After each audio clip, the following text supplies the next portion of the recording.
Tom, I'm a little biased because I'm a mental performance coach, but how much of sports do you feel is mental? So it's a fantastic question, and I think really sits at the crux of a lot of what I've been trying to do in my career. It's really important, right? I think a lot of people forget that the brain is kind of the center of everything, right? When you think of that Venn diagram of what makes an athlete successful, it's the physical, it's nutrition, it's performance and everything else. But what sits at the middle of that is the brain, right? And I always love when I talk to new teams or new athletes as potential clients, and the first thing I ask them is, how important is the mental cognitive side of your sport? And the answer is always, oh, it's 75%, it's 90%, it's 100% of what I do, right? But then when I talk to them and I ask them the next question of, well, how much time do you dedicate to it? Or how much of your budget and your performance side is dedicated to this? It gets real quiet real fast, right? The crickets are the ones that are paying for it. And so there's a huge recognition of the need for the cognitive side, the mental side of things, but I don't think we're quite there yet in everybody applying it and recognizing that this is the way to go. Oh, for sure. We're with Tom Nugent. He is the co-founder and managing partner of Elite Performance Solutions. I like the word elite. We like to go for the best of the best. You're employed and an applied neuroscience research organization that translates cutting-edge neuroscience discoveries into tools and programs to unlock your highest potential. In addition to overseeing the day-to-day operations of EPS, Tom works directly with client populations, bridging his scientific and practical application experience to eliminate the gap between the academic realm and real world use cases. That's a lot harder to say than you think. And I was also impressed by the fact that Tom has over 20 years of experience in neuroscience research and neuroscience program management, working with elite organizations ranging from professional sports teams, special operation communities in the US military and abroad, as well as esports athletes and teams. Wow, that's impressive. I love it. Tom, I want to follow up with where we kick things off. Follow me through the next part of the conversation. When you start to introduce mental performance, how do you tend to tie it into the neuroscience? Because classically, when we talk about the mental game, we go classically to the sports psychologist, more like talk therapy, cognitive behavioral therapy. What's the way that you like to best bring the conversation into neuroscience? How do you make that transition?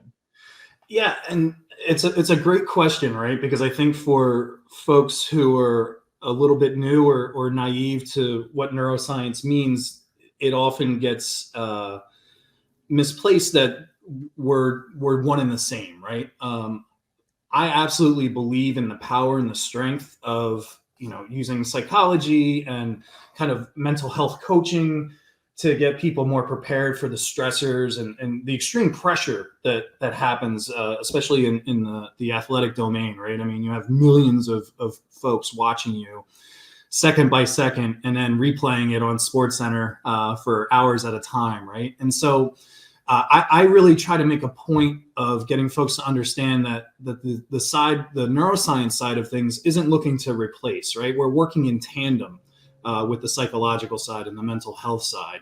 But from where I sit, the neuroscience side is really looking at kind of the neurocognitive, the biophysiological, the neurophysiological components that go into performance, right? So instead of looking more at things like anxiety and pressure in situations, we're looking really more at things like neuroplasticity, right? This idea that your brain can actually change over time. One of the big things that I always talk about when I first speak to somebody about this is that we had this idea, and it really wasn't that long ago, that we were under this belief that the brain that you were born with is the brain that you're essentially stuck with throughout life, right? And so you're kind of like, all right, well, this is what I got, right? And don't think anything more from that. But really, this concept of neurogenesis and neuroplasticity really changes the game when you talk about it, that our brain isn't a closed off fixed box that can't be touched.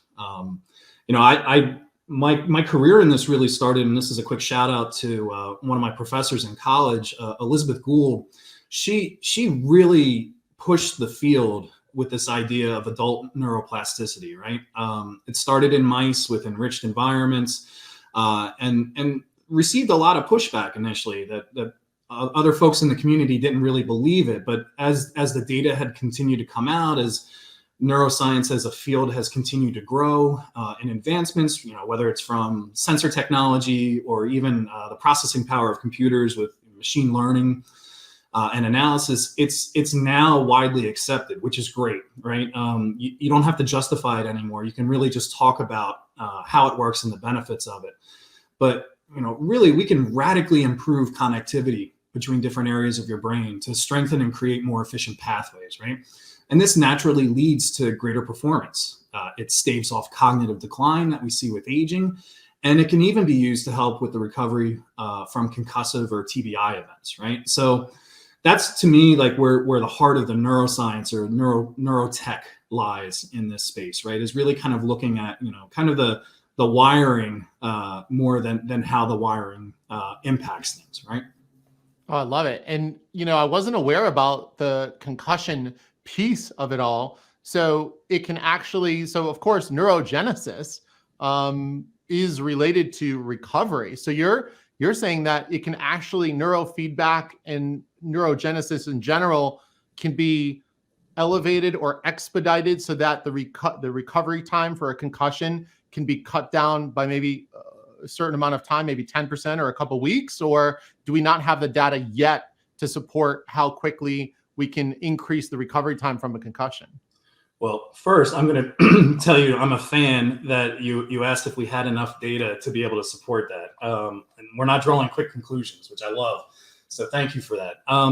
What I will say is that, historically, the idea of someone who had a concussive event, it's been sit in a dark room, sunglasses, not a lot of stimulation, right? Just recover. And the research is really starting to change in that. And I'd say within the last 3 to 5 years, a lot of academic research articles are coming out that are saying we should be kind of doing the opposite. When you think of, and you'll hear me use this analogy kind of throughout our talk, when you injure something from a physical standpoint, let's say that you blow a ligament in your knee, you go and have rehab, but they don't have you doing arm curls to recover your knee, right? They target the muscles that are ancillary to the knee to help strengthen that up, to give those ligaments an opportunity to recover and heal properly.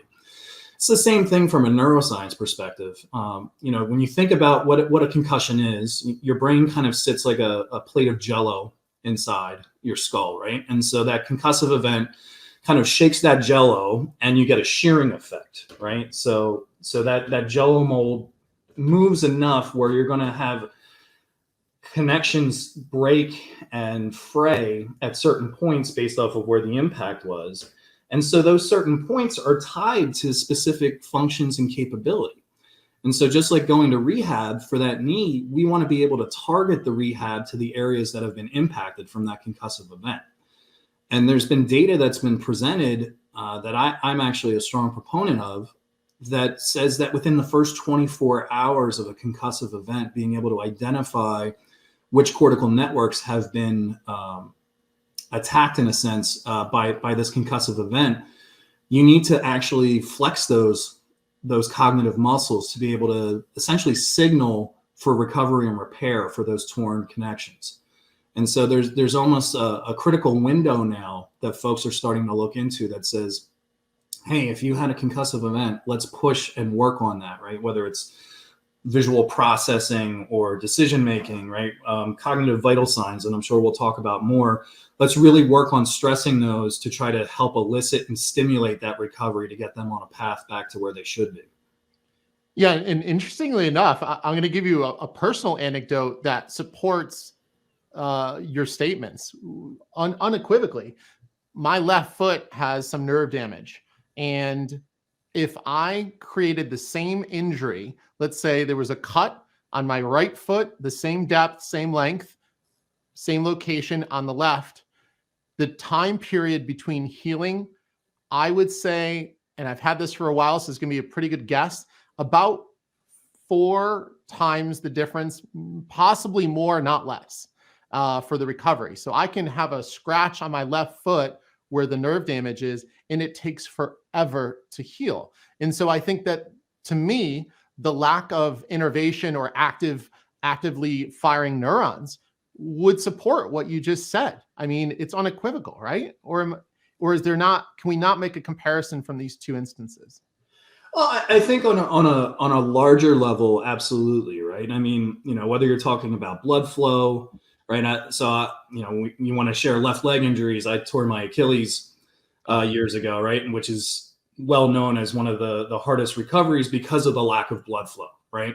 And when you think about it from a broader context, it's the same idea, right? It's being able to pull the resources necessary for that recovery to the region that needs the recovery itself, right? Which is why you don't do arm curls for knee rehab.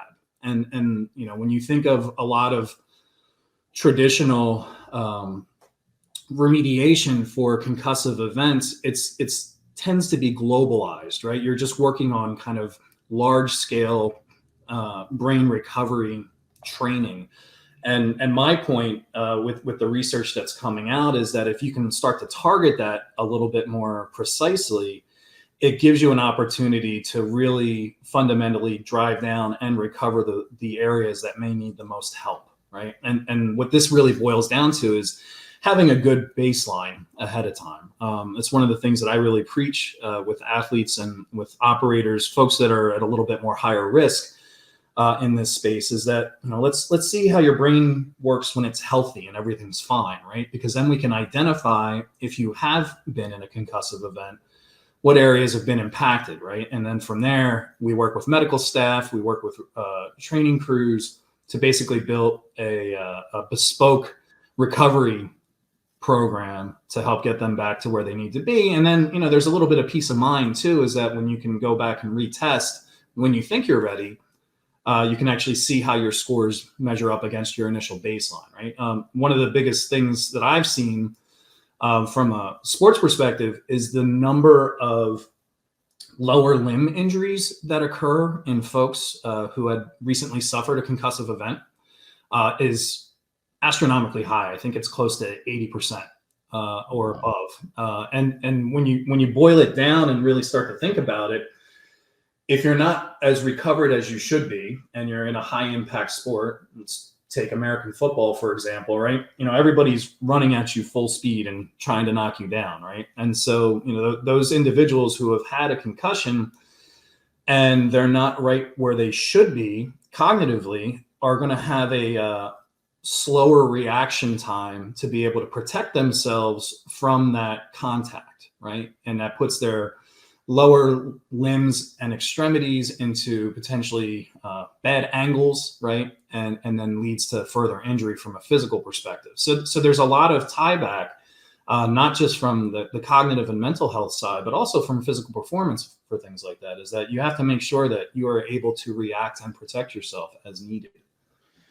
Tom, it's so funny. I'm so fascinated by everything you're saying. I haven't even asked you my first question yet, and I was about to, but not quite yet. You mentioned one thing that really sparked a question in my mind, which is reaction time. I'm a mental performance coach, and some of the athletes I work with, with motorsports, that reaction time, it's down to the tenths. It's down to the even less than the tenths. Do we have technology? And then eventually I want to bring it into sharing a little bit more about your company, or if your response relates to one of the devices and the offerings you have. Would love to hear about it. Tell me a little bit more about reaction time. Like, how much power and control? I mean, I know that neurogenesis exists, and I know that there are some people that have great reaction times and those who don't. Maybe if you can even just explain, like, what's the difference between someone from a neuroscience standpoint that doesn't have the best reaction time and someone that does? And what tools do we have to manipulate that difference? Yeah, and reaction time is always the first thing that we get asked for, right? Everybody wants to be a little bit faster. So let me unpack that for a second. So here's a great example from a neuroscience perspective. If you can, and if you're going to be seen on the podcast, this would be great for your viewers. With one hand, go ahead and touch the tip of your nose, and with the other hand, touch like some lower part, like below your knee, right? And touch at the same time, right? Just kind of tap, right? Now, from your perspective, you're feeling them at the same time, right? But you think about the distance that signal's traveling from wherever your hand is, that's going up to your brain, right? That's, in essence, miles of cabling going through your body, right? But your brain's able to process that at the same time. And that's how quickly information can be transmitted, right? So, reaction time to me is kind of the most raw form of where neuroperformance and neurotech comes into play, because that's really just kind of using the hardware that you have, right? And we have seen improvements in it for sure. We've done work in the past with groups where we've used training kind of specifically tailored towards reaction speed, and it's not just about the speed, it's also about the efficiency of it, right? You can be really fast and be wrong, right? If I'm on the defensive line for football, I have to make sure that I don't jump until that snap happens, right? And otherwise that's a 5-yard penalty every single time. So it's not always the best to be the fastest. You have to be the fastest and correct at the same time, right? But what we've seen is that pretty quickly, and this is generally true for the neuroplastic changes that we see with cognitive training as a whole, a lot of things you can impact within just a few weeks of training. And this isn't heavy training, right? I'm not telling you that you need to spend 8 hours a day, 6 days a week working on things. It's similar to how you would train your body physically. You do circuit training, you do cardio training. I have the equivalent of what I like to call cognitive cardio and circuit training for the brain, where I'm talking, 15 to 30 minutes a day, a couple days a week. And you can really start to see the impact of that over time. You need about 6 to 8 weeks for that neuroplastic change to take effect in your brain, right? For that wiring to become a little bit more efficient, to thicken that pipe of connection between different cortical areas. And so you can see these improvements. But what I would say is that while we can increase or decrease, I guess is the right way to put it, overall reaction speed, it's not just about that, right? There's higher levels of kind of cortical vital signs, if you will, that get involved, like recognition and decision-making, and being able to like tap into your mental playbook of being able to recognize things, whether it's through pattern recognition or game film study, right? So it's that overall processing speed and the ability to use that information quickly and being able to execute on it that I think has the biggest delta for improvement. I love it. Delta. I haven't heard that word since the last time I was in grad school. I love it. And it's funny. There's a part of me, that inner doctoral side of me, wants to geek out and go deep, but we'll try not to go too deep on my end with the questioning. But I'm definitely fascinated. There was one thing that I noticed on your website, on the Elite Performance Solutions website, that really fascinated me. And it was great. I love, my sister's a copywriter. She's probably gonna be listening to this. And what was interesting is I love how you called it the cognitive combine. I was like, that just resonates. You have this cognitive combine, which compares the vital signs of an athlete's brain to like the benchmark, I assume, of other people, other athletes. Tell me about how this works and how you also have this CogFit application that integrates with it. Give me a little bit more of like, what does this look like? We've got devices now. I'm on your website. I'm looking at devices. I'm looking at readings and print out. Like, I'm fascinated. And you know what? Maybe I just love shiny, colorful objects, but your website makes me just want to try this stuff out. How does it work? Like, simplify the data for me and tell me how these two pieces of technology work together. Absolutely. And I'm glad to hear that the marketing side of you liked a name that you came up with. So that makes me feel good. As neuroscientists, we tend to not always use the best verbiage, but in this case, I'll take full credit for that one. So the how does it work question, which is great. I started to kind of go down this rabbit hole of the physical analogy, right? And really, as a whole, I tend to describe us as we're personal trainers, but from the neck up, right? So when you go to a personal trainer, they typically get a baseline of information on you. They measure core strength, flexibility, VO2 max, things like that, right? They take that information, they create a customized program for you from that, right? So we do the same exact thing, but we do it for your brain. We do it from the neck up. So our cognitive combine, which, raise my hand in the air again for what a great name that is.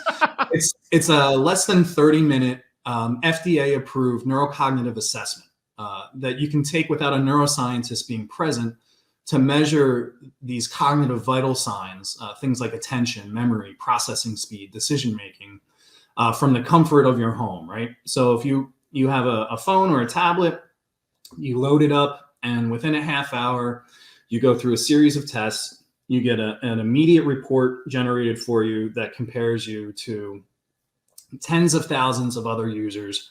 So we can benchmark you against our existing database across different sports, across elite operators in the military, or even specific occupations for our non-athlete listeners here, right? And so we can find your strengths and your areas of improvement for you specifically, right? And so from there, then we kind of jump into our what we call our total brain fitness platform, and that comes into play. And so we create a tailored, customized training experience for you specifically based off of that baseline information. And this is where the power of neuroplasticity kicks in, that we're able to directly train those cortical areas and help improve you in that space that you need the most.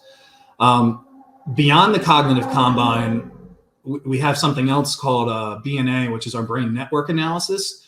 So the cognitive combine is great because you can do it any place, anywhere, anytime, right? You don't need me standing by in the background. Our BNA side, when you want to talk about shiny objects and putting things on your head, we're able to put an EEG headset on and run you through a series of different cognitive tasks and essentially map out the cognitive networks in your brain related to the different cognitive vital signs that we find important in your occupation, right? I like to make the analogy here that it's kind of like a Google Maps for your brain. We're creating a GPS for your brain, right? Non-invasive tech like EEG through, if we circle all the way back to our earlier conversation about kind of the advancements in machine learning and analysis, we can create these non-invasive maps of cortical strength of networks, right? So when you want to talk about neuroplastic changes, let's say, I get a BNA on you early, we put you through training. When you're in a gym, you're looking at, I've added more plates to the rack, or, I'm seeing larger muscle mass or better striation, right? You're getting feedback in real time, right? It's a little harder when I talk about training your brain. Your forehead's not getting more veiny, right? Your head's not growing in size. So there's a little bit of mysticism in, is this really working, right? So we can go back and use the cognitive combine to test again and see how your neurocognitive scores have improved over time compared to your baseline. But then we can go back with BNA and measure again and actually show you neurophysiologically how your pathways have changed, right? How that network connectivity speaks to different parts of your brain more efficiently, right? And so now I'm providing you physiological evidence without actually having to dig into your skull to be able to show you that your brain has changed in a couple of weeks, right? And this feeds back into the concussive recovery point, is that we can actually show, here's your baseline, here's your BNA, here's how your networks work. But now you've had your concussive event, we do it again, it's not working quite the same anymore, right? And so now I can actually recognize that, and that's where the targeting comes in, right? And that's where the remediation comes in. So for us, you'll hear me say this over and over because I love threes. It's about testing, it's about training, and it's about tracking, right? And that's really where the cognitive combine and BNA comes into place, is that it allows us to do that testing and have that very robust baseline for each individual to be able to go from there to get you on your neuroperformance journey. Yeah. And so when we're measuring, so I'm trying to imagine what is being measured. Is it the intensity of the electrical charge? Is it the speed of the electrical charge? Is it to me, in my mind, where my mind goes, is I imagine that, I know that, the nerves that fire together wire together. So I just, in my mind, I create an image, and you tell me if this is close to accurate or not, is I just imagine certain circuits being activated that form a stronger union. And there is some degree of change there, whether, like I said, it's the intensity or the speed. But then I also can imagine that resources are so limited and the body is so amazing in what it does that if you're not using something, you do lose it, like this pruning, right? And so I'm wondering, is there a pruning of things that aren't being activated happening, and then those resources being allocated to a different part of the neuronal pathway, or am I way off track here? No, you're spot on. I will give you your honorary neuroscience badge for the day. It's the brain is amazingly efficient at what it does, right? It doesn't want to use any more energy than it has to, because it's a pretty high intensely consuming organ in your body, right?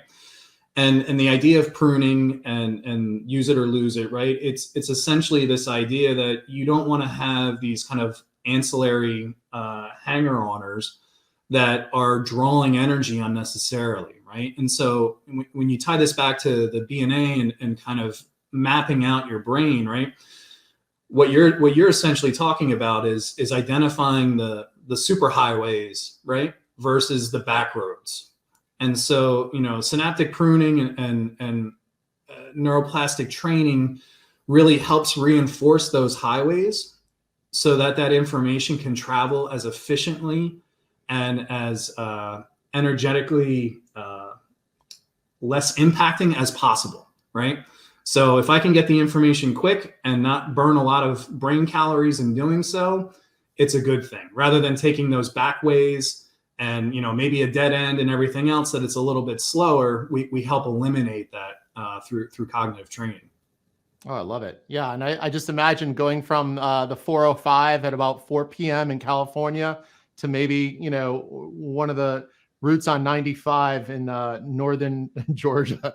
But yeah, I love the analogy. I love how you simplify things, because it seems like I would feel like the biggest obstacle for you in sharing your technology with people is just overcoming the confusion, and we tend to overthink things. But the way that you explain things, what I love about it is it's so simple. It's basically an efficiency play.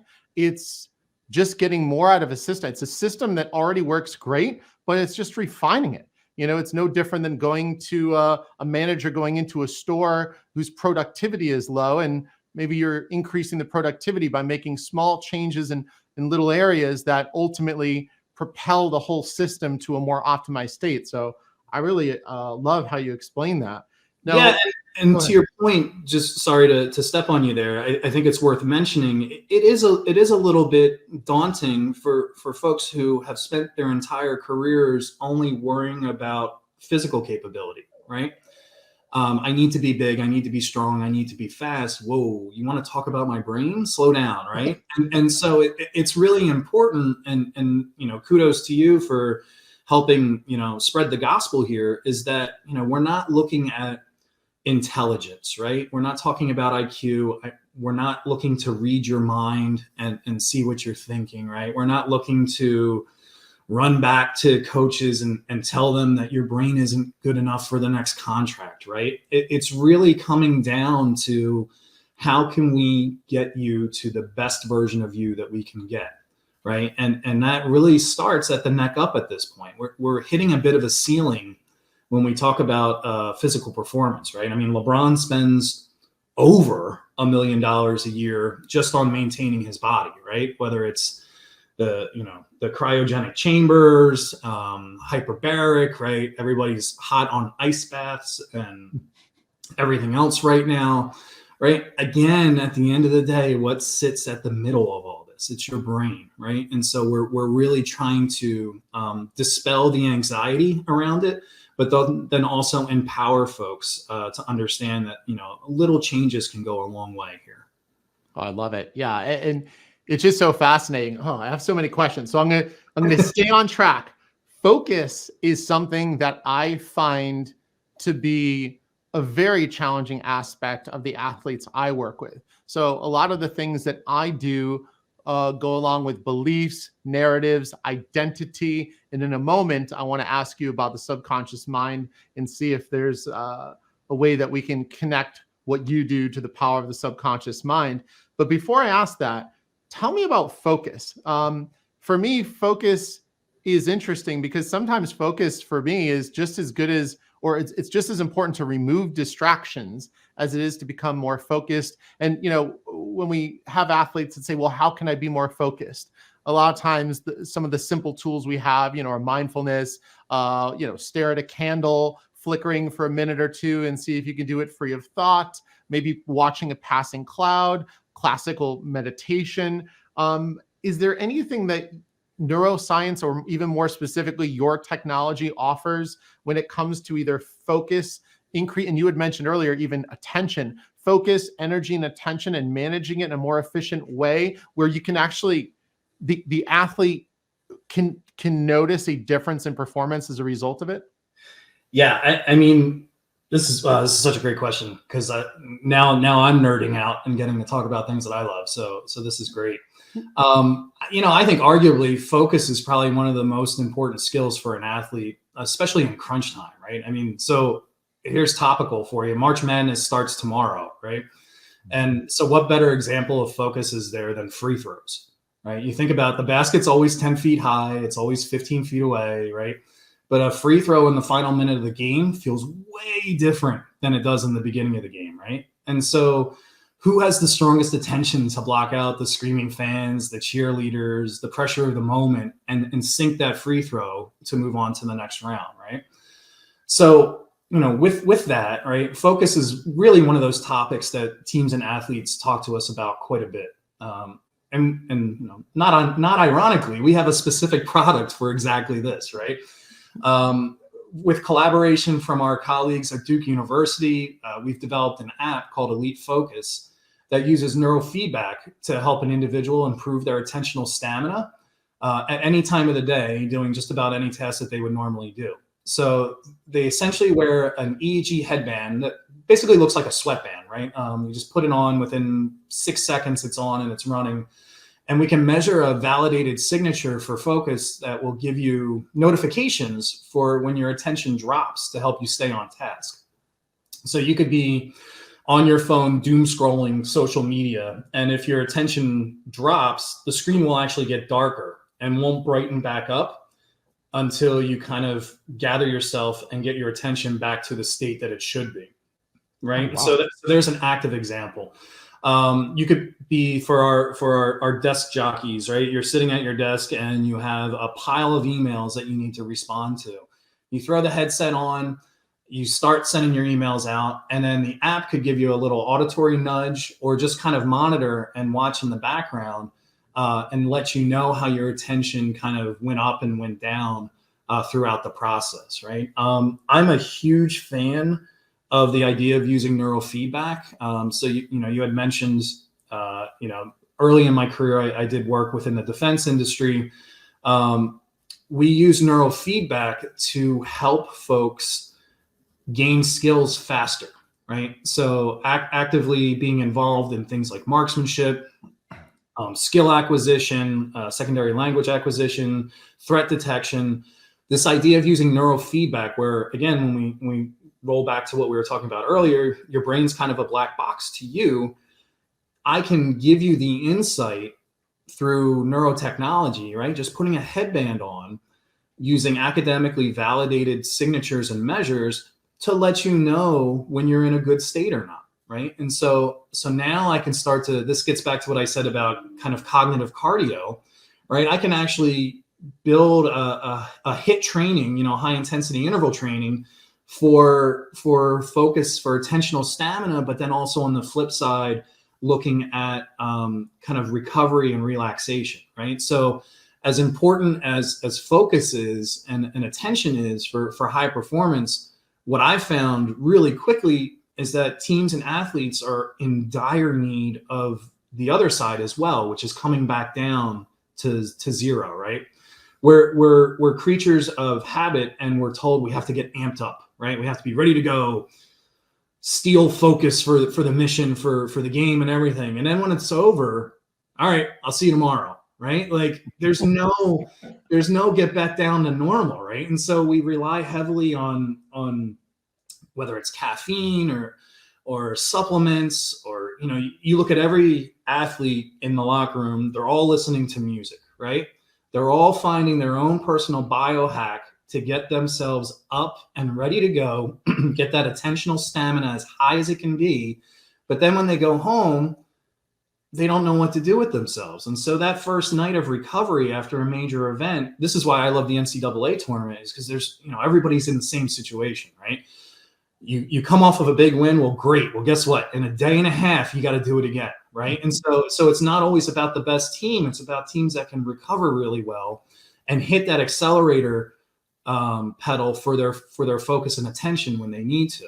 And so we work with both the attentional side with focus, but then also we have a cool down program that works in the inverse, that helps you kind of meditate and relax and get yourself back down to a lower level, which then leads to better recovery and better sleep and more efficient, you know, absorption of information when you're going through, you know, walkthroughs the next day, right? And so it's really this entire cycle, which I think is great when you mention the subconscious aspect, right? Is that like our brain's never really quiet, right? There's default mode network is what our brain does when we're not supposed to be doing anything, right? And it's not that your brain just shuts off. I mean, it's partial recovery, it's partial consolidation, but we tend to think about ourselves quite a bit when we're thinking about nothing. And so there's beauty and there's strength in the idea of being able to train how to focus, but then also how to train how to unfocus as well.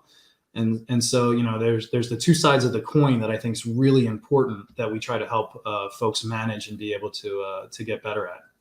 Now, so would another way of saying what you just said, is this what cognitive load is?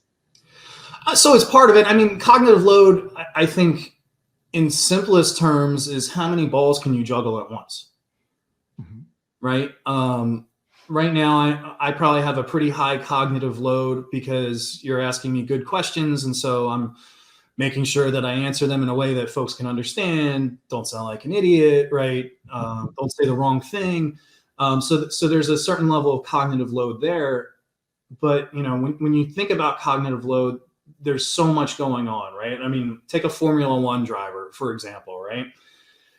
To me, you know, and this isn't playing favorites, but I think, you know, they have probably one of the most extremely high cognitive loads in the moment by moment of their sport. I mean, God, just look at their steering wheel, right? I mean, there's more buttons on that than there are on my keyboard, with screens, with guys chirping in my ear, you know, with hairpin turns, weather and everything else, right? I mean, you want to talk about cognitive load, that's it right there, right?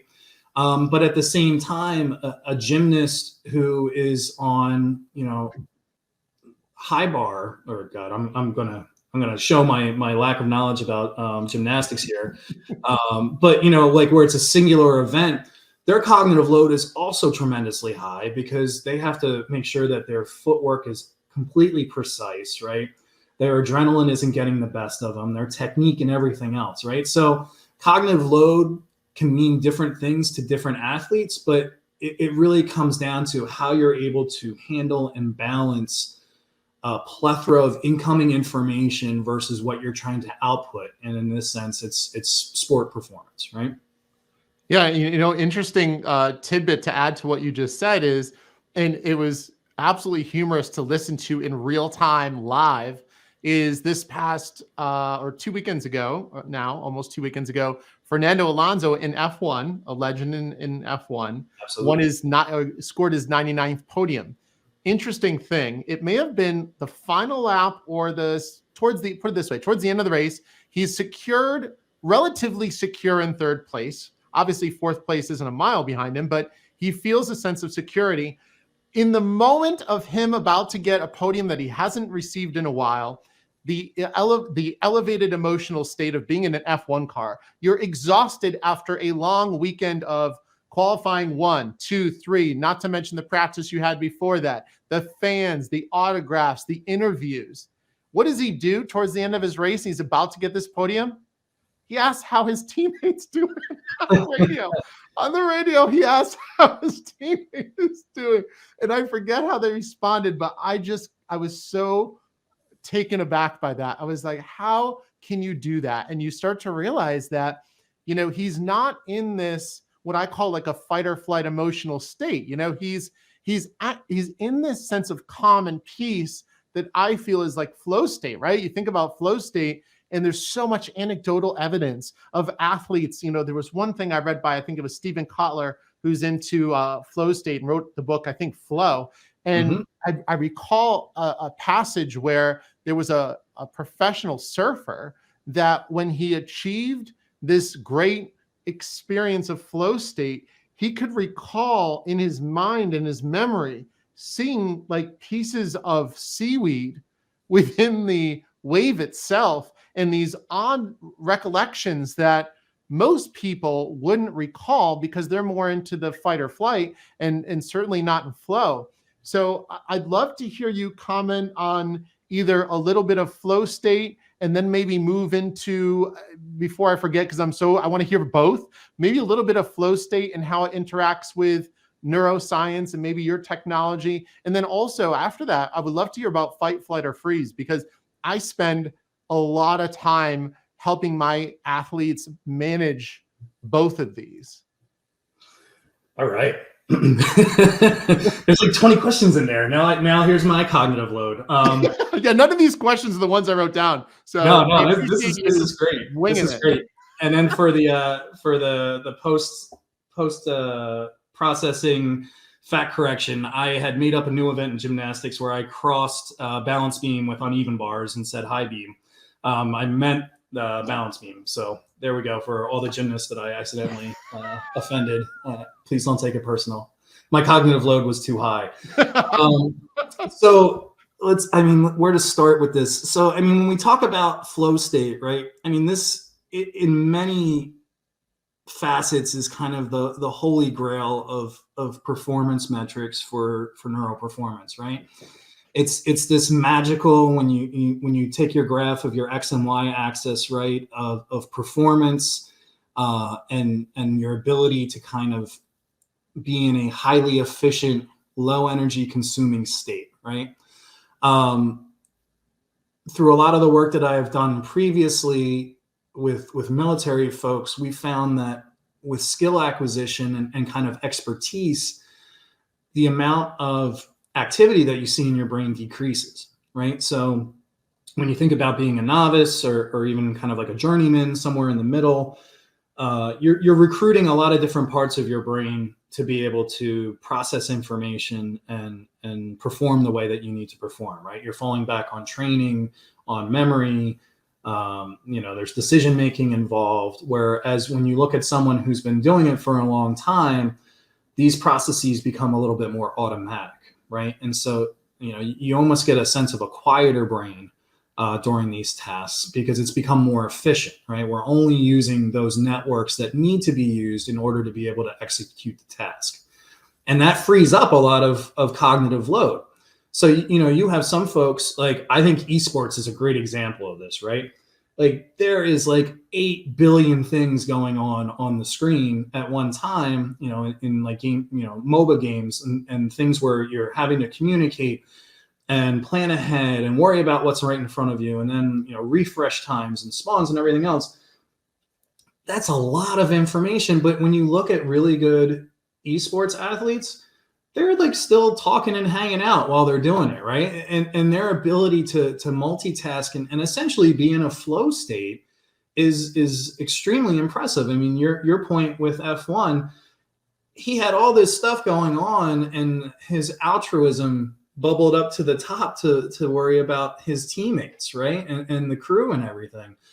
Because he's had all that experience, he was able to kind of just be in his happy spot in his flow state to be able to perform at a high level, but still had kind of cognitive reserves available to do other things, right? Your mind can wander a bit in that regard. And so, flow state is one of those things where if I can have infinite resources and dollars to put into research, I would want to be able to slap a watch on you or a headband or whatever, and be able to immediately tell you when you're in that flow state, how to maintain it and use it best for you. But I think it's a little bit different for everybody, right? I mean, so I'll transition now, like from that idea of flow state to like you're talking about, like seeing seaweed and everything else, right? I'll mention LeBron again. Sean McVay is another great example of this, right? Where, hey, LeBron, do you remember in the third quarter when this happened? And, he not only remembers when that happened, but he'll tell you 10 plays prior to that, right? That AD flashed from the low post to the high post and set a screen, but it wasn't there, right?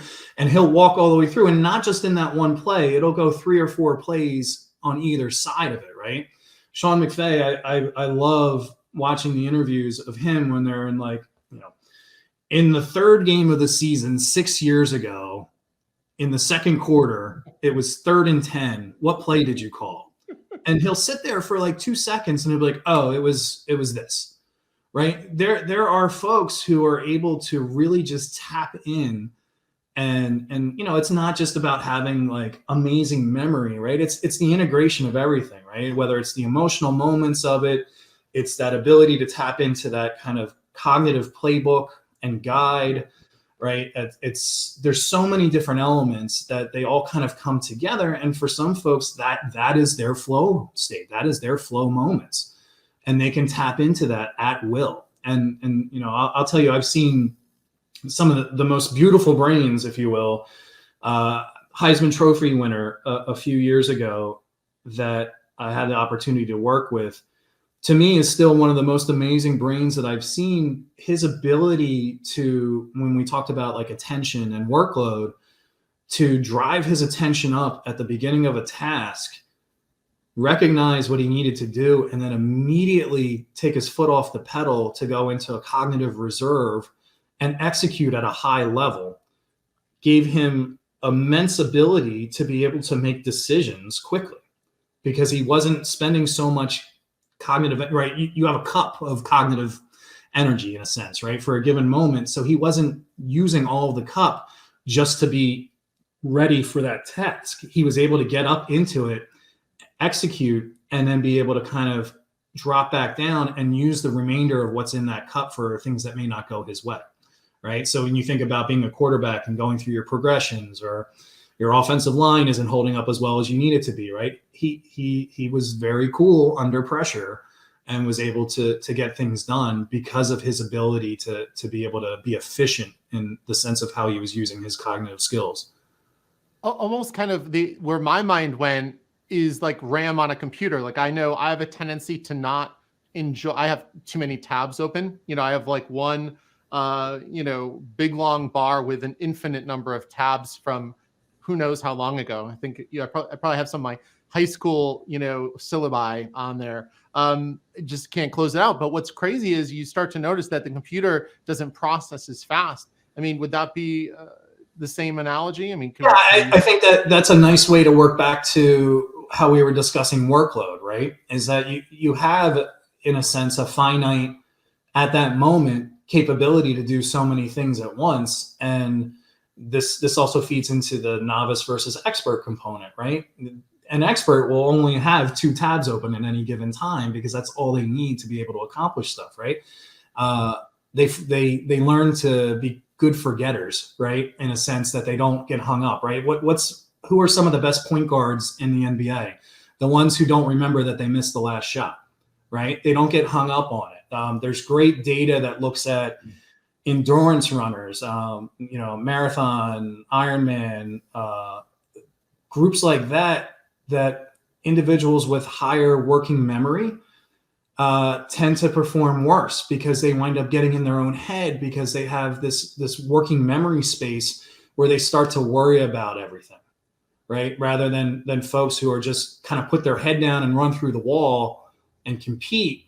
These folks with a higher capacity for working memory have the capability, if they choose to start to worry about, oh, did I drink enough water? My muscles are starting to cramp, the big turns coming up or the hill, right? They start to kind of use that extra capacity, and it can be limiting because it gets in their way and inadvertently may slow them down or reduce that cognitive cup for something else that they may need further down the line.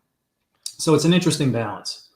Oh, for sure. So I'm big on feelings and emotions. So you talk about letting go and having that short memory. A lot of times what we're letting go of is our emotional attachment to a past event or experience. And so it's letting go of that emotional attachment, almost like cutting the cord. And I also believe that even vibe, I've got some athletes that have a vibe, I don't know. I just feel like, I feel like it's a good weekend. I just feel comfortable. I feel relaxed. My favorite restaurants here. There's some people that just like the vibe of a stadium they're performing at or a city they're at. I know when I go to Minneapolis, something about Minneapolis, and I know what it is. I've had great experiences there. And of course, the end point of any memory or the is an emotion, right? That's what we kind of tie to things, I feel, is the emotional experience attached to an event. Give me a little bit of an idea of where emotions play into neuroscience and maybe even your technology. I mean, are we, with Elite Performance Solutions, are we tying into, or can we manage emotions? Because emotional intelligence is a huge part of not even just sports, but we're talking about leadership. It's big in leadership. It's big at C-level executives. Is there anything about feelings that we can talk about? Let's talk about feelings. How do you feel right now? I feel great, man. No, this is a fantastic question. It's so, again, let me unpack for a second because there's a lot to talk about here. So let me start first by the point about, memories having an emotional component to it, right? That's true sometimes, right? Me remembering that I had this podcast with you today, there wasn't necessarily an emotional attachment to it. Now there will be, right? Mm-hmm. But to me, that was, that's just facts, right? Straight ahead, that's information that I needed to be successful for the day. Whereas like your Minneapolis example, right? You had good times there. The food's good, right? Maybe the weather was great because you were there before October and it didn't get really cold, right? Or maybe you like the snow. I don't know. But, when you think about it from a brain perspective, your hippocampus is where your memories are generated and stored, right? Your amygdala is where a lot of your is the emotional seat of your brain, right? They're right next to each other. And so when you talk about, emotional memories, they tend to be the ones that you remember a little bit more, right? They're a little bit more charged, right? There could be a specific, heartstrings moment to it, or it could be a survival aspect to it when we get into fight or flight, right?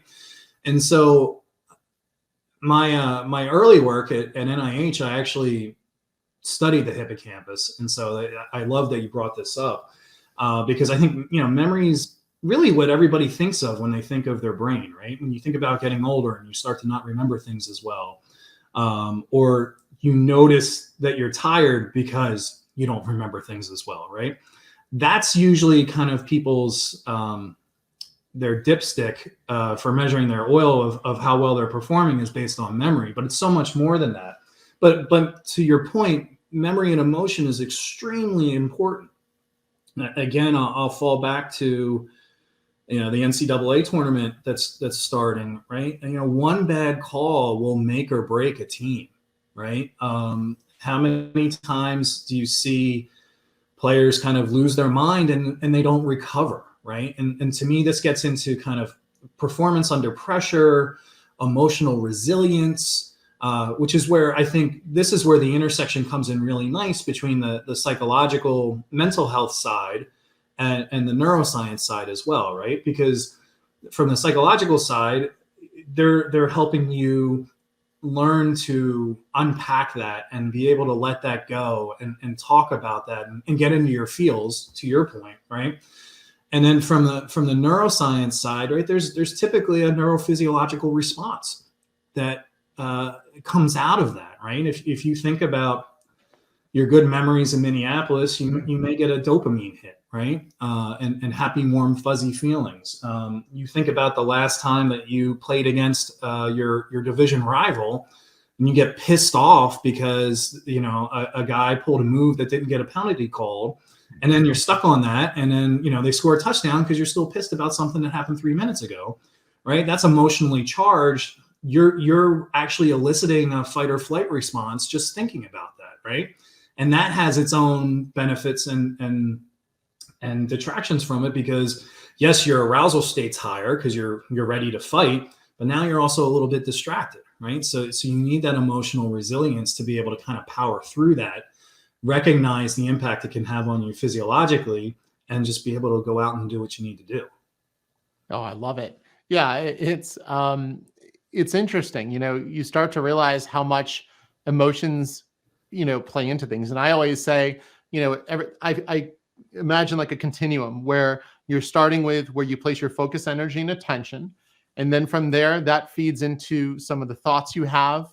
And those thoughts you have maybe start to create some narratives. And then there's foundational beliefs that support those narratives. And then there's some emotions that are a result of it. And then the either action or lack of action in some cases, like procrastination, seems to follow suit. And then, of course, I miss that there's feelings involved in there. It seems like there's like this continuum that takes place. What I'm really curious about is the habit mind. To me, I am under the belief that 95% of who we are, what we do, our actions, our thoughts, our feelings, our narratives, beliefs are just simply a habit. It's our habit mind, and our habit mind is our subconscious. How does that belief of mine play into your world of neuroscience?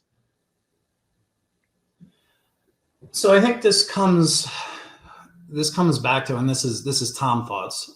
So this is not representative of the neuroscience community necessarily. Sure.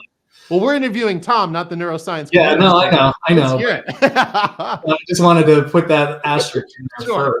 first. Duly noted. Yeah. Talk about habits. I mean, let's fall back on the simplest answer here, right? You're heavy in response that you mentioned earlier. Neurons that fire together wire together, right? And so what are habits? It's repetitive acts, right? And this is really at the most basic level of neuroplasticity and neuroscience and learning and everything else, right? Is repetition, right? Repetition is the key to learning when it comes down to things. And so whether it's, when you're an infant and you're learning how to stand and walk, and you're training your motor cortex to be able to move your toes and move your ankles and everything else to be able to balance and ambulate, or it's creating good habits about, not eating sugary foods after 10 p.m., right? Like, you create these habits through repetition, and that's usually provided through structure, right? And whether that structure starts at home, at school, through performance coaches, right? I mean, there is no better example in my mind when we talk about sports than the drinking from a fire hose moment when you go from high school to college to a D1 program, or from a D1 program to the pros, right? Where you get in, you had your habits that were successful, and then all of a sudden you go from being that big fish to a little fish in a whole different size pond. You need to learn some new habits really fast, right? And what does that turn into? That turns into being more efficient, getting stronger, right? Improving those performance metrics that are key for your success. And the best way to do that is repetition. That's so true. And, I think there's a mental error that we all tend to have, myself included, where we believe that if we read something once, learn something once, that it's now part of who we are. But that's just simply not true. I mean, it hasn't been absorbed yet. I always say, and many do, that knowledge is potential power, but it's, you got to turn it into action. Action's the movement, the power. It's taking that knowledge and actually turning it from possibly energy into matter, let's say, right? So it's very, very interesting. Yeah, and every student who's ever crammed the night before for an exam is like, what are you talking about? I just shoved everything. I slept on the book. I know exactly everything I need to know. No, but it's a valid point, right? I mean, whether it's learning how to do something, just absorbing the information. To me, it isn't until you actually have to execute on it that you really learn, right? Like, I could read a book on something, but then ask me to tell you about it in a way that makes sense, right? I'm probably going to stumble on it for quite a while, right? Because I don't have the practical experience with it, right? It's a bit orthogonal, but this really likens to my belief about where neuroscience is now. We're finally able to leave the lab behind, right? When you look at the studies that were done 10, 15, 20 years ago in sport or, with the military, everything was done in a lab, right? Very sterile, very quiet, lack of distractors, right? You're almost in a Faraday cage in a sense to make sure that you can cleanly get the results to be able to make a hypothesis true or false, right? I'm out on a football field with NFL kickers wearing 20-channel EEG headsets that I'm, yelling at them, throwing things at them while they're kicking 45, 48, 55-yard field goals to see how their brain changes based off of, emotional resilience, based off of their focus and attention levels, based off of the years of repetition of getting themselves together in the moment to execute, right?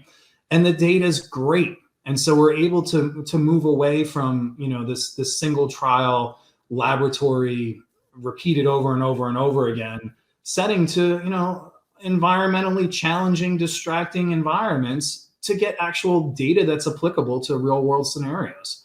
And to me, that's one of the most exciting things about neuroperformance and neuroscience in general, is that we can move away from the lab environment and really kind of test on the field, right? Oh, I love it. Yeah. I mean, the real-time applications are powerful. I want to ask about your favorite case study in a moment, but I really want to hear one last geek out question. When it comes to activation. So one of the things that I do with athletes is I look to activate their left and their right brain prior to competition. We do this thing called activation. Would love to just hear your thoughts on how, from a performance standpoint for athletes, the left brain and the right brain can influence performance. Do they need to work together? Do they work separately? Because obviously there's some of us that are more left brain and some right, or at least that's what some believe. Would love to hear your thoughts on the connectivity and even the relationship between the two, specifically with respect to performance. Yeah. So first, I think it's great, right? Like, I'm a big proponent. Like, one thing that I don't think most athletes do, they don't warm up their eyes, right? There are tons of great little kind of like, finger in front of your face, moving it back and forth to kind of warm up your visual system. That goes a long way, right? There's lots of data that talks about, like, for football, throwing the ball to the eye dominant side of a wide receiver, their ability to catch is significantly higher than their offside, right? I mean, typically everybody has a stronger eye, right? One way or the other. And so there's been some good research out there that has shown, if you're right eye dominant, throw the ball to their right side and they'll have a better chance of catching, right? Something as simple as that.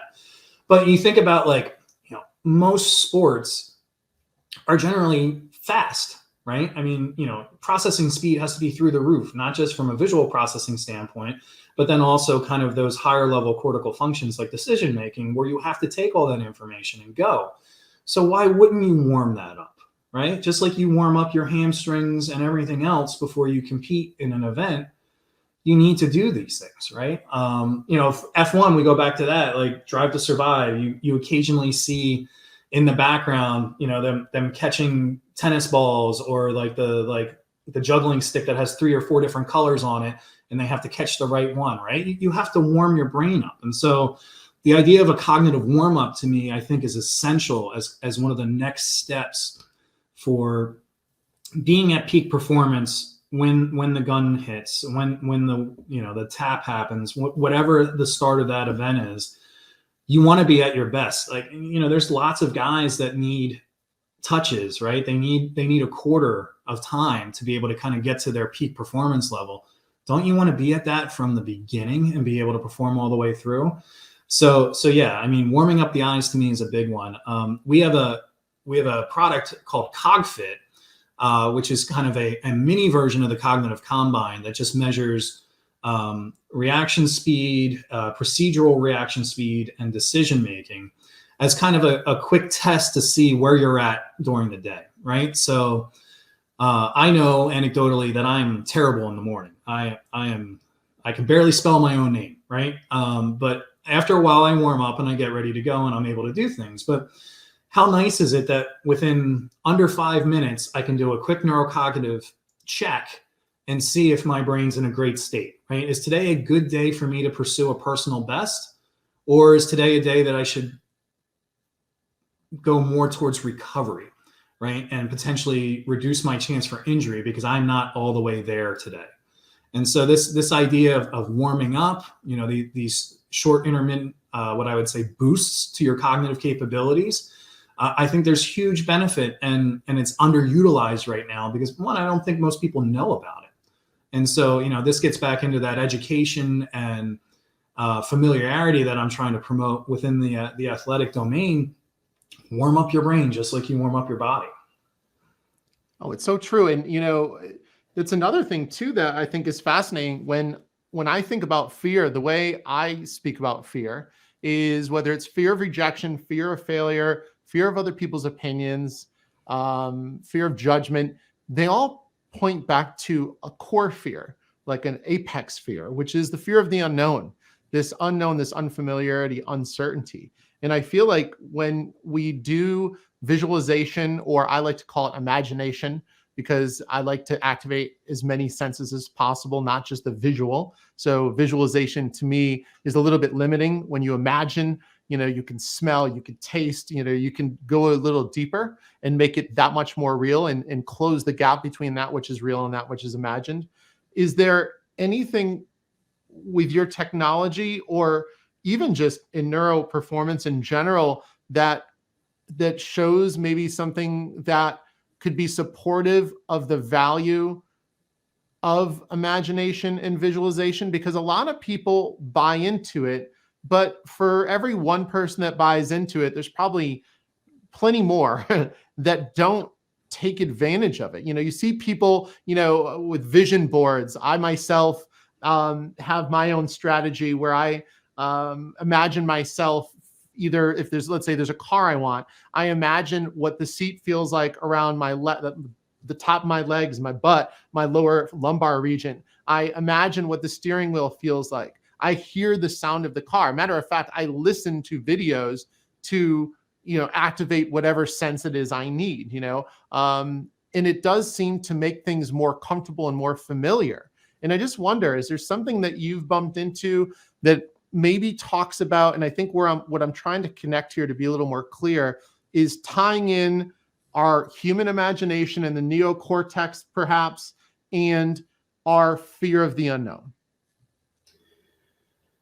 Yeah, I mean, props for the vision board. I think there's a lot to be said, whether it's, putting that energy out into the universe, or just, trying to promote that belief, right? I think no matter how you label it, again, this is me talking, but this comes back to that idea of repetition again, right? I mean, you're building, whether it's through visualization or positive thought, right? Your brain is working during visualization and positive thought. It's just that you're not physically moving, right? And so you're working on repeating and stressing those pathways for a goal, right? If you look at, so somebody like Giannis is a great example from playoff basketball, free throw shooting. It got to the point where everybody was making fun of him for how long it was taking him to shoot a free throw, right? Everybody's counting the 10 seconds all the time. He was close, if not over a lot. What was he doing? I think Kyrie is another great example of this. You see these guys come up to the free throw line. They spend the first 2 or 3 seconds eyes closed, visualizing, right? My form, getting my heart rate where it needs to be, calming myself down, right? Turning off that fight part of the fight or flight mechanism because they're in battle, right? Visualizing that action and executing on it, right? I mean, that's really what it is. It's a preparatory state, right? Before you execute a task, you're putting yourself in that mindset. And from a neuro perspective, that's a lot of what we do within the neurofeedback space. So whether it's working with military snipers and being able to teach them how to be just like the experts in their brain state using neurofeedback, something like archery, where you're kind of always these me versus me moments, right?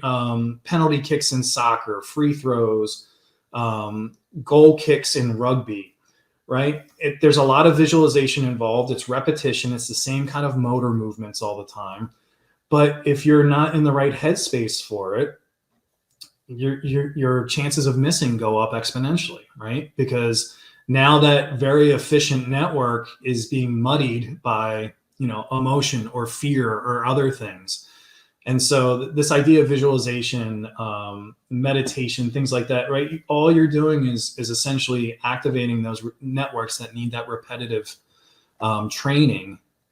In my belief, that kind of shortens that gap for that preparatory phase.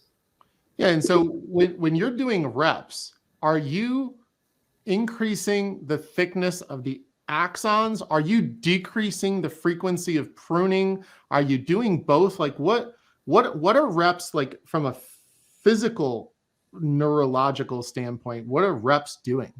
Yeah, I mean, if the pathway isn't fully efficient, right? This gets into our superhighways versus back roads argument.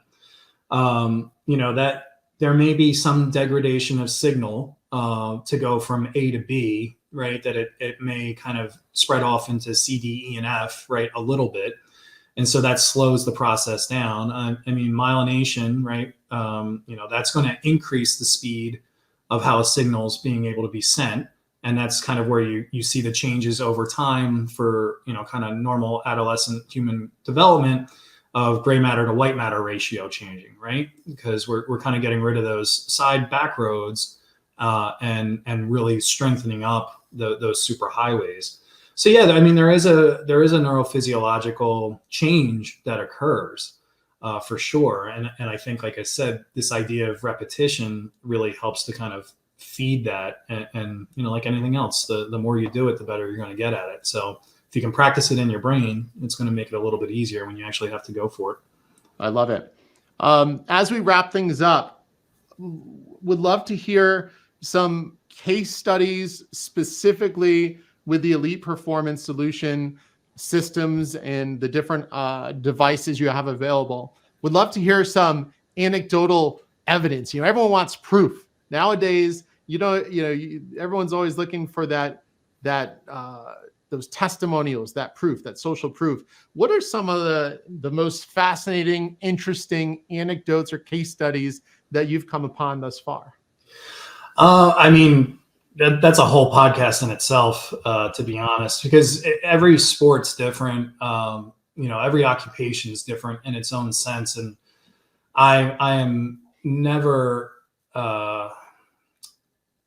never not surprised by what I see. Double negative, but it works. Like whether it's working with a World Cup rugby team where with just a little bit of time spent with them, we could differentiate between backs and forwards positionally based off of neurocognitive data blind to the user, right? Working with a Division I college football championship team we're blinded to who was the starter versus the third stringer, using our cognitive combine capabilities to be able to create a depth chart based off of cognitive skill alone, and seeing that that matched 1-to-1 with the actual depth chart of a team, right? And that's not knowing experience or physical skill set or anything else.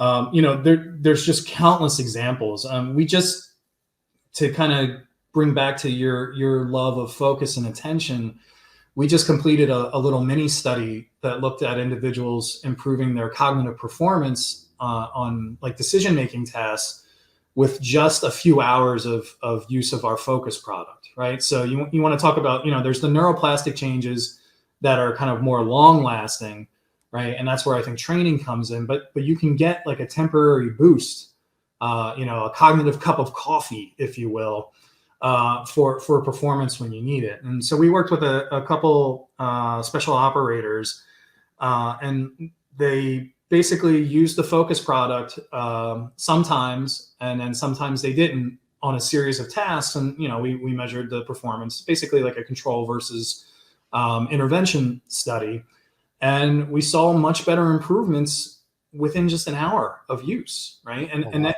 the decay rate is something that we still have to figure out, right? I need some more data before I can tell you that it'll last for 4 hours or whatever. But this idea that just, with a little bit of neurofeedback, you can get an uptick in performance, that might be an edge changer or a game changer for somebody who is already at the peak level of their performance, right? I can get a little bit of an edge from a cognitive standpoint to make me a little bit better for a little while. Game on, right? Why wouldn't I use that?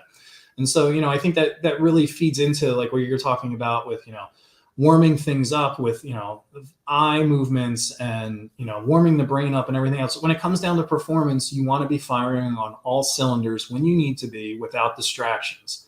And so this idea of using neurotech to be able to get you to that peak state of performance from the neck up, I think is really going to be the big game changer in the coming years. Yeah. And I even think maybe there's even a little bit of that recency kind of bias playing in, perhaps, where an athlete is feeling it maybe even has an additive effect, where it's getting the real effect of the devices that you have that we use to improve the cognition and the neuroperformance. But then there's also that recency bias of, hey, I just use this focus device from Elite Performance. I just used it within an hour. They have scientific data to back it up. I already feel like I have an advantage. Half of it maybe is real advantage. The other half might even just be an increased belief or elevated vibe. Those pair together, and it's almost like, I don't know if I'm dating myself, but back in the day, we had Wonder Twin powers activate, and the Wonder Twin powers, together were much better than them separately. They had an additive effect. So I wonder if that could also be factoring in as well. Yeah, no, absolutely. And I think, there is definite value in that, right? I mean, of course, you're always going to get a little bit of a potential placebo effect just from an increase in arousal, right? Like, that's why VR is so effective, right? When people say, oh, when you use VR, you're going to get an increase in XY, right? Of course, because you're bombarding them visually and they're doing something novel. And so, of course, they're going to be more highly attending, right? But that to me is where the beauty of our train or our test, train, and track comes in, is that, I can go back and use that BNA analysis and actually show you neurophysiologically that those changes are occurring, right? This isn't just an excitement and a one-off belief that, I'm going to do better, and so I do. We're actually changing your brain for the better. And I think that's really where the power of where neuroperformance is now, is that we can provide that evidence pretty quickly. I love it. Tom, we could probably go on for hours. Hey, we got to pay homage because you're Tom Nugent the third. So I just want to take a moment to respect those ahead of you. Tom Nugent, numero uno, and dos. Guys, thank you. You definitely brought the third in with a bang today. Tom, the subject that you talk about, I love how you break down something so complex, so cool, so next level, and so being ahead of the game. I can't thank you enough for your time. Tell me a little bit more about if someone wants to reach out. There's definitely going to be people that are going to be very intrigued, as am I. Matter of fact, we should probably talk after this. I have a couple ideas on how you and I could unite. Now, with Elite Performance Solutions, if there's an athlete, a coach, a team, a school that wants to connect with you or maybe take a next step, what would be the next logical step, and where are they going to find you? Yeah. So, one, thank you for hosting. And like I said, spreading the gospel is, I think, the first big step for this, right? I mean, the technology and the capabilities out there, it's just getting the awareness to a level to get people excited about it. So, I mean, the easiest thing, go to our website, right? Check out what we're doing. There's different products out there and different needs, whether it's for a team or for an individual. I really like to look at us from a sports perspective. We can hit three major points real quick, right? We can help you identify next generation talent, right? You may have the best on your team already, but you're looking for the next version of Jay, right? So let's look at Jay's brain, and then we can see who has a brain like Jay, right? Or if they don't have a brain like Jay, how do we get their brain like Jay, right? So we can really help identify that next level of talent. So you think about recruitment, drafts, things like that, right? There's a lot of hand waving that's done, and we talk about combines and measuring people's hand size and Wonderlicks and everything else, right? That doesn't always pan out. For as many good picks, there's a lot of bad ones, right? So why not include the brain and things like that? So it's identifying talent, it's improving your existing talent, getting the best out of them that you can. And then I think it's for the athletes who may be on the cusp of one last contract, right? Am I ready to hang up my cleats or my shoes, or can I go a little bit longer, right? Elevate your brain capability to eke out a little bit more, right? Looking at maintaining brain health, not just for your career, but for post-career. There's a lot to offer for kind of every stage in the life cycle of an athlete that we, from the neck up, we can provide a lot of benefit for. So yeah, check out the website, see what we're up to. There's a form you can reach out. You can hit us at info at our social media handles, wherever you want to go. We're always here and ready to answer. You have a neuroscientist on the phone standing by waiting to talk to you. So. And it's eliteperform.org, correct? Or eliteperformancesolutions.com. So either way, eliteperform.org is less typing. So less cognitive load. Yes, exactly. Yeah. All right, Tom. Well, thank you so very much. And we'll talk soon. Yeah, sounds good. Appreciate it.